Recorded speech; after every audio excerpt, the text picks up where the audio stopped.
بسم اللہ الرحمن الرحیم۔ عیسائیوں کا حملہ حکومت کی سرپرستی میں نے بیان کیا شروع ہی میں وہ مناظرہ والا کیا واقعہ ہے اہل حدیث کے خلاف سازشیں، اہل حدیث کے خلاف سازشیں۔ علماء سو نے انگریزوں کے اشارے پر ایک فتویٰ لکھا اور اس پر رامپور، دہلی، پٹنہ وغیرہ کے دیگر علماء سو نے دستخط کیے اور لکھا کیا دیکھو، وہابی مسلمانوں کو مسجدوں سے میں نماز نہ پڑھنے دی جائے، لکھایا مسلمانوں سے۔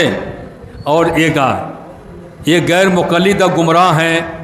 یہ فتویٰ اخبار الحق کے نام سے کتابی صورت میں شائع کیا گیا، اخبار الحق، اور اہل حدیث کے لیے غیر اہل حدیث مسجد میں نماز پڑھنا ناممکن ہو گیا تھا، نکال دیے تھے۔ اس فتنے کا جواب فتویٰ کا مولانا سعید بنارسی رحمہ اللہ نے عمارت المساجد کے نام سے لکھا۔ کیا لکھا؟ عمارت المساجد کے نام سے لکھا، یعنی مساجد کو آباد کرنا۔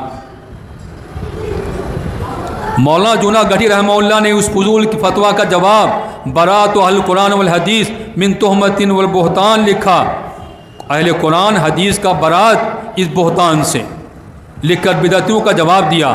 مولانا عبد البر نے اس کا جواب جامع الفوائد کے نام سے لکھا۔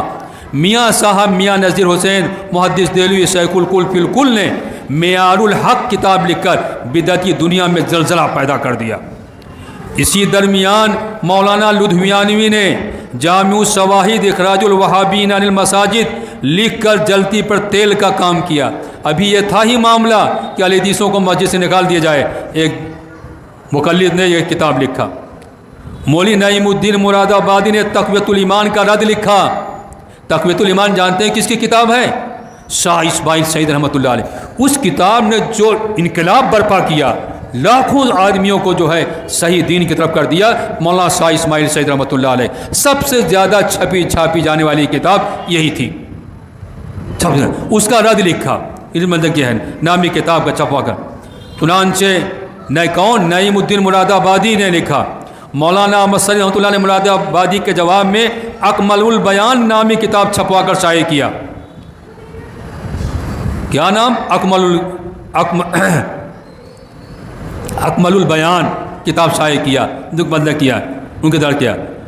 انگریز کے اشارے پر پادریوں نے لدھیانہ سے پادری عیسائیوں نے نور افساں ایک رسالہ جاری کیا۔ کہاں سے؟ لدھیانہ سے۔ اس کے جواب میں مولانا ابراہیم آروی رحمہ اللہ نے ماہنامہ سلفی جاری کیا۔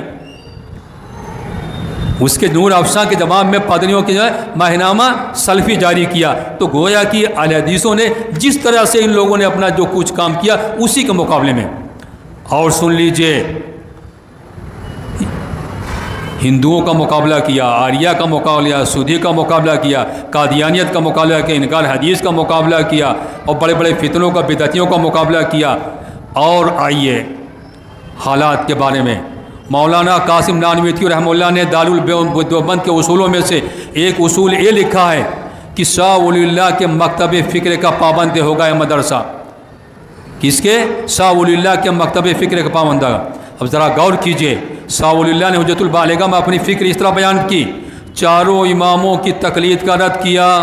شاہ ولی اللہ نے چاروں اماموں کی تقلید کا رد کیا، لیکن متعصب علماء نے شاہ ولی اللہ کے فکر اور مسلک ترک کر دیا۔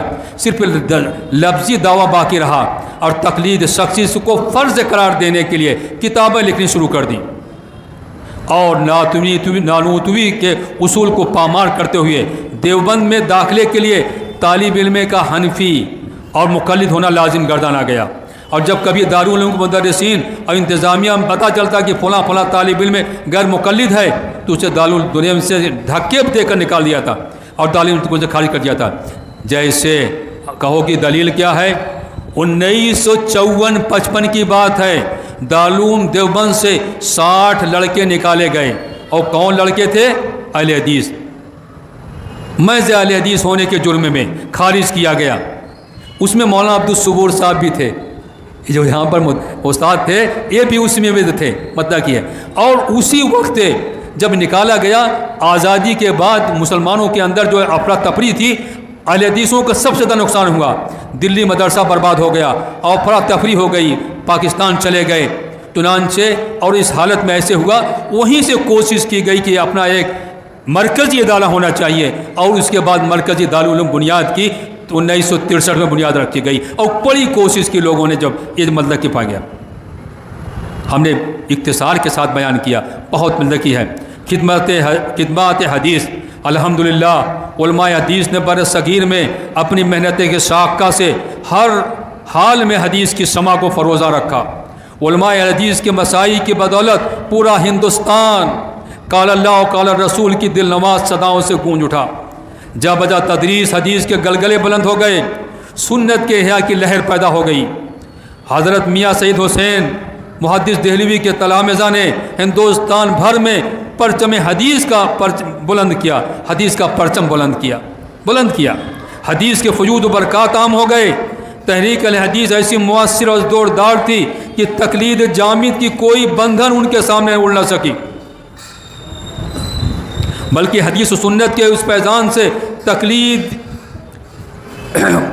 تقلیدی دنیا متاثر ہوئے بغیر نہیں رہ سکا، اور انہیں بھی اپنے درس نظامی میں ترمیم کرنا پڑی۔ الحمدللہ حدیث اور کتب حدیث کی خدمت اور علماء ساتھ میں علماء الحدیث نے کوئی کمی نہیں ہونے دیا۔ اللہ تعالیٰ ان کے علماء کرام کی محنتوں کو قبول فرمائے۔ اب ایک واقعہ اپنے یہاں کا مالیگاؤں کو بیان کر کے ختم کرتے ہیں اپنی بات کو۔ 1982 کی بات ہے، طائف میں شیخ ابن باز رحمۃ اللہ علیہ جو اس وقت چیف جسٹس تھے، انہی کے آفس میں بیٹھے ہوئے تھے، اور شیخ مولانا عبدالحمید رحمانی رحمہ اللہ نور اللہ مرکزہ وہ بھی تھے، اور انہی کے ساتھ میرا بھی رہنا یعنی ایک ہفتہ تک رہنا اپنے ساتھ رہا۔ تو بتانے لگے کہ ایک مولانا عبداللہ صاحب تھے، حرم میں استاد تھے، شیخ سبیل کے استاد۔ کس کے استاد؟ شیخ سبیل جو حرم کے امام رہ چکے ہیں، اب تو انتقال کر گئے، مطلب کہ ان کے استاد تھے۔ وہ لکھنؤ کے تھے، ان کو بریلیوں نے قتل کرنے کا ارادہ کیا، تو ہمارے گاؤں کے لوگ ان کو بھیج دیے مکہ آزادی سے پہلے، اور وہاں چلے گئے تو وہاں پر حدیث کے ماہر تھے، محدث تھے، بڑے بڑے مشائخ کے جو ہے استاد تھے، درس دینے لگے مکے میں۔ چنانچہ 1978 میں جب مدینہ پہنچ گیا تو ان کا انتقال ہوا، مولانا عبداللہ صاحب۔ تو مولانا عبدالحمید صاحب رحمۃ اللہ علیہ کہنے لگے کہ آزادی کے بعد جب افراتفری ہوئی تو مالیگاؤں کی جماعت اہل حدیث کے لوگ جو ہے کتابیں جو ہے یہاں بھیجتے تھے مکہ میں حاجیوں کے ذریعے سے، مولانا عبداللہ صاحب رحمۃ اللہ علیہ کے پاس مکہ میں جو وہاں پر درس دیا کرتے تھے، اور وہ مختلف علماء کو جو علماء آتے تھے ان کو جو ہے بھیج دیا کرتے، دے دیا کرتے تھے۔ لوگ تعجب کرتے تھے کتابیں ان کے پاس کہاں پہنچی ہیں، تحفۃ الاوزی ہے، فلاں فلاں کتابیں ہیں۔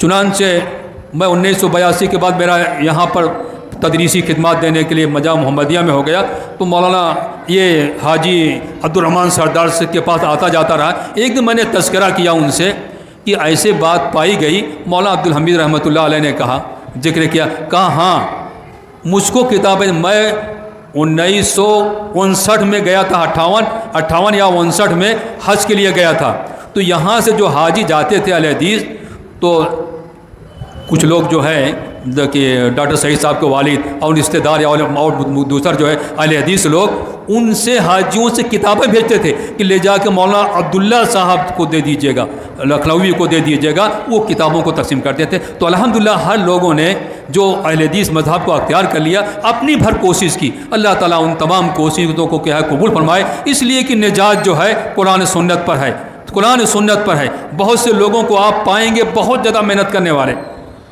بہت محنت کرنے والے، لیکن حدیث رسول ان کے اندر نہیں ہے، نماز میں سورہ فاتحہ نہیں پڑھتے، حدیث پر عمل نہیں ہے۔